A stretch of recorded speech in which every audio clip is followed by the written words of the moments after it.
dekat kan nanti menjadi hal yang jadi kontraproduktif gitu. Saya hari ini didampingi Pak Sekjen ya dan Technical Director.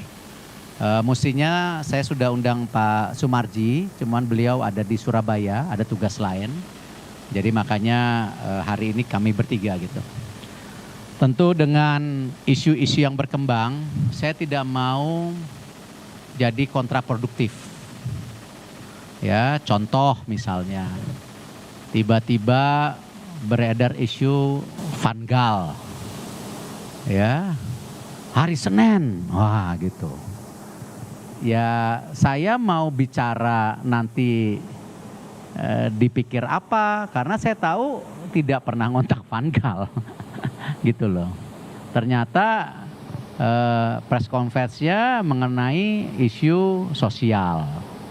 Nah ini saya minta kita samakan di antara kita gitu. Kita jangan terjebak isu-isu yang justru kontraproduktif. Ya, dan pasti kita keterbukaan informasi sangat terbuka. Tetapi kalau kita nanti beropini yang hoax, ini kan akhirnya nggak sehat.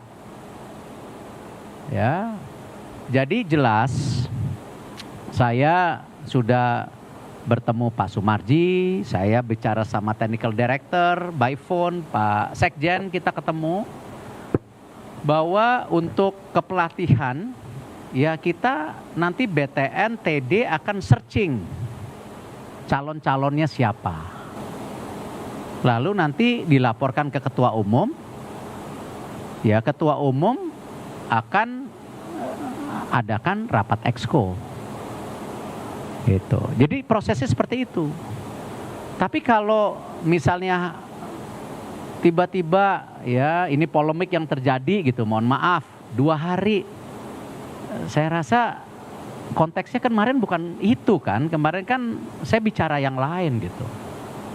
Nah jangan sampai ini terjebak, jadi prosesnya kita lakukan ya, kekurangan dari Patrick apa, kekurangan dari STY apa, kelebihan dari STY apa, kelebihan dari Patrick apa, ini yang kita harus saling pelajari agar kedepannya lebih baik lagi.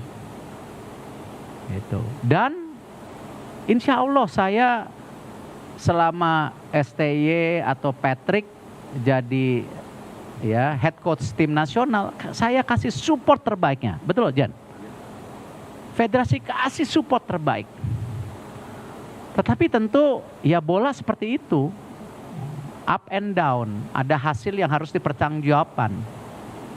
Ya, tapi nggak ada favorable. Karena yang terpenting itu kan tadi, sepak bola ini kita bangun untuk nasional dari generasi ke generasi, ingat loh. Ya, blueprint PSSI itu tidak berubah. Kita maunya 2034. Karena kenapa? Ada pembinaan dan juga ada pemain-pemain terbaik yang di luar negeri kita akan coba konsolidasikan.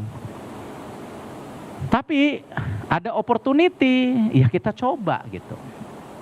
Dan saya rasa secara gentleman saya udah mohon maaf, ya baik ke masyarakat, baik ke pemerintah. Secara gentleman loh, langsung. Gitu. Dan kita setelah kekalahan itu kita langsung rapat, correct Alex? At the same night. After the lose, I have meeting with you. Then I discuss with some of the exco gitu. Cuman kembali itu yang kita lakukan. Nah lalu nanti bicara FIFA Match Day. Ya kembali, kalau kita belum dapat pelatihnya, ya mungkin kita juga nggak bisa tergesa-gesa untuk melakukan FIFA Match Day. Walaupun kita sudah ada planning, ranking 100, ya, bagaimana nanti AFC 2027, ingat loh ada kompleksitas loh, AFC 2027 bulan Januari bukan FIFA Matchday loh. Ini ada kompleksitas. Dan roadmap ke Piala Dunia. Ini kan kita lihat. Jadi pelatih ini nanti ada tolak ukurnya juga gitu. Maunya strata kepelatihan komplit. Nah ini yang kita harus bangun sama-sama. Nah FIFA Matchday ya kita hari ini proteskan untuk persiapan SEA Games. Ya, tim U23 kita yang dibawa Coach Indra Safri. Ya, karena Desember kan sudah SEA Games. Ya, dan kita sudah rapat secara internal dan saya dengar sudah dipanggil tim evaluasi, verifikasi. Itu ya kita coba targetkan maksimal. Kenapa? Kembali, ini kan bukan zona yang netral, di mana tim sepak bola negara tuan rumah bukan tim yang tidak diunggulkan seperti di Kambodia. Nah, memang secara kocokan pool, menarik, ya. Tapi ya target tentu ada maksimal. Nah, kita jalankan dulu aja. Nanti juara grup dulu bisa tidak, semifinal bisa tidak. Yang pasti sama seperti ya Coach Sintayong, Patrick, Coach Indra, kita akan support habis-habisan dengan melakukan ya FIFA Matchday bulan Oktober dan November. Oktober udah kemarin, November kita kasih lagi.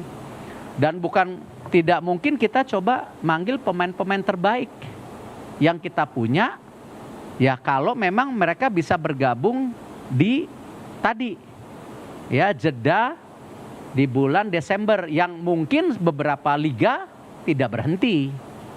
Ya, kita undang Adrian Wibowo, kita undang Marcelino, kita undang Mauro, Ivar, ya dan lain-lain pasti. Karena kita mau target maksimal.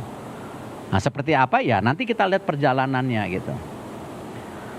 Lalu kembali sama juga ya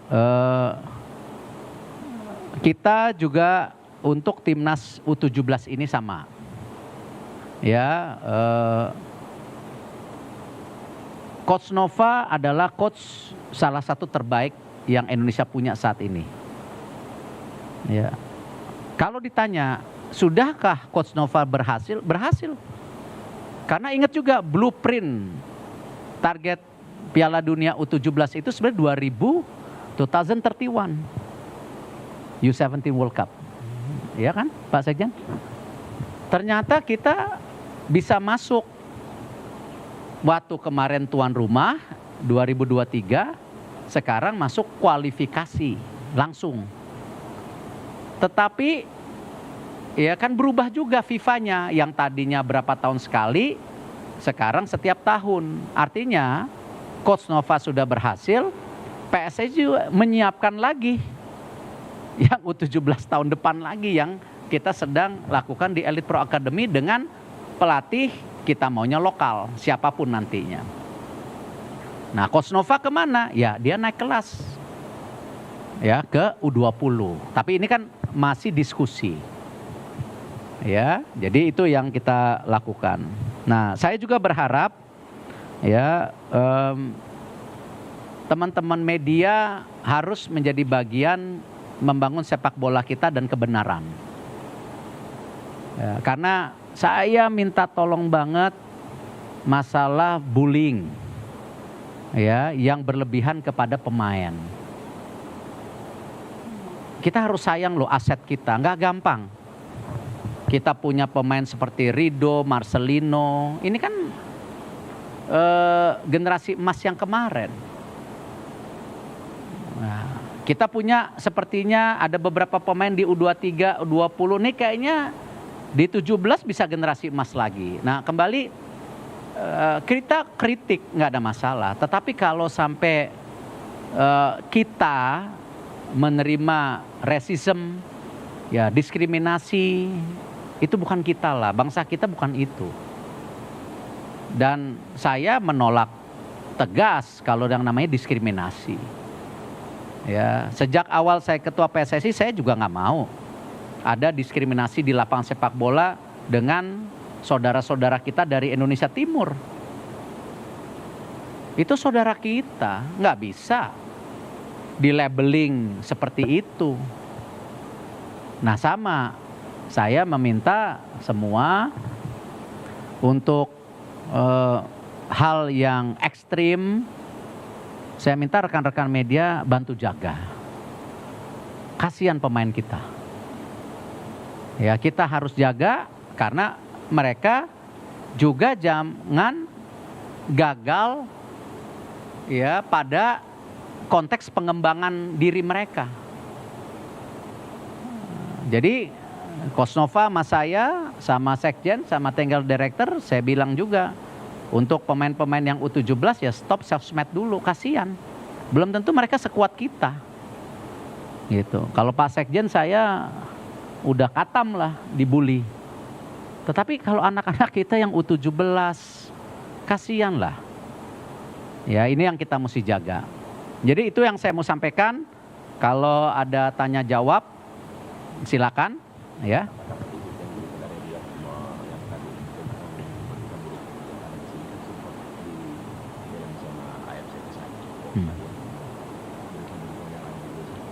Ya. Pak Sekjen mungkin sampaikan, silakan. Ya, izin Pak Ketua Umum, hanya ingin menyambung apa yang oleh Pak Ketua Umum. 6 hari lalu saya beserta Wakil Ketua Umum PSSI baru pulang di Riyadh, AFC Conference. Beberapa negara termasuk dari AFC menanyakan ke kita, "Loh kok kalian di negara kalian ribut banget tentang bahwa Korea, Jepang akan keluar dari AFC?" Kita juga kaget, berita dari mana? Dan ini kan tidak baik bagi kita, bagi federasi kita, bagi PSSI tentang berita itu, dan itu udah sangat viral banget di AFC tentang berita-berita dan media-media Indonesia menyampaikan tentang akan mundurnya Jepang, Korea dari konfederasi ini, dan bahkan disebutlah di dalam berita yang di kita Jepang, Korea dan beberapa negara akan membentuk konfederasi sendiri. Nah, ini tolong juga kawan-kawan bisa bijaklah untuk menyampaikan hal itu karena ini tidak baik bagi kita, termasuk bahkan akan tidak lebih baik bagi PSSI. Kita juga malu-malu juga ketika disampaikan demikian karena AFC itu medianya sangat aktif. Mereka tahu apa yang terjadi di Indonesia. Nah, sangat disayangkan bahkan dari Irak pun tidak ada mereka akan keluar dari AFC. Itu kan hanya statement dari media, bukan dari Federasi Irak. Apalagi di sana disampaikan juga Federasi Sepak Bola Korea, Jepang aktif keluar. Mohon, ini sangat tidak baik bagi kita, sangat tidak baik bagi federasi, dan ini memang memalukan. Saya berharap kawan-kawan media untuk bijaklah untuk hal itu karena ini atas nama baik federasi kita dan nama baik bangsa kita. Terima kasih Pak Ketum.